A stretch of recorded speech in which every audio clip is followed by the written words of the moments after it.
Sunlight electromagnetic radiation రూపంలో వచ్చింది, earth అట్మాస్ఫియర్లోకి వచ్చింది, కొంచెం రిఫ్లెక్టెడ్ బ్యాక్, కొన్ని రిఫ్లెక్టెడ్ బయటికి వెళ్ళిపోయింది.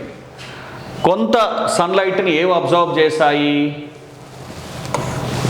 Okay, some are observed by earth or earth మీద ఉన్నటువంటి ఆబ్జెక్ట్స్, రాక్స్ కావచ్చు, సాయిల్ కావచ్చు, ఇట్లాంటివి అబ్జర్వ్ చేశాయి.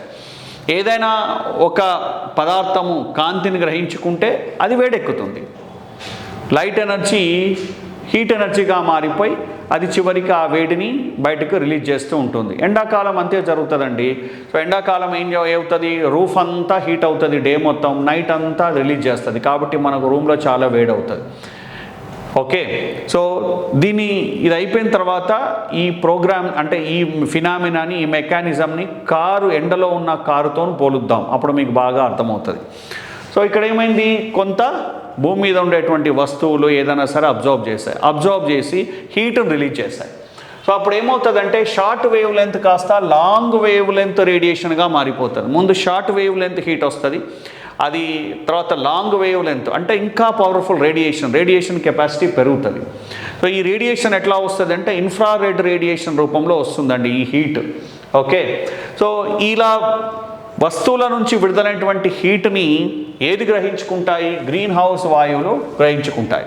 భూమి చుట్టూ ఉండేటువంటి CO2 కావచ్చు, మీథేన్ కావచ్చు, ఇలాంటివన్నీ కూడా గ్రహించుకుంటాయి.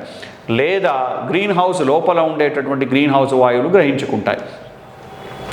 ఈ గ్రీన్ హౌస్ వాయువులు గ్రహించుకున్నటువంటి హీట్ని అవి మళ్ళా విడుదల చేస్తాయి, ఇంకా పవర్ఫుల్ లాంగ్ వేవ్ లెంత్ను విడుదల చేస్తుంటాయి. ఇలా రిపీటెడ్గా కావడం వలన టెంపరేచర్ పెరుగుతుంది.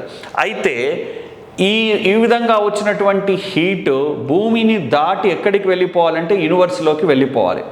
యూనివర్స్లోకి వెళ్ళిపోయినప్పుడు అది మనకు భూమి మీద ఉష్ణోగ్రత పెంచదు, కానీ గ్రీన్ హౌస్ వాయువులు థిక్ బ్లాంకెట్గా వ్యవహరిస్తున్నాయి.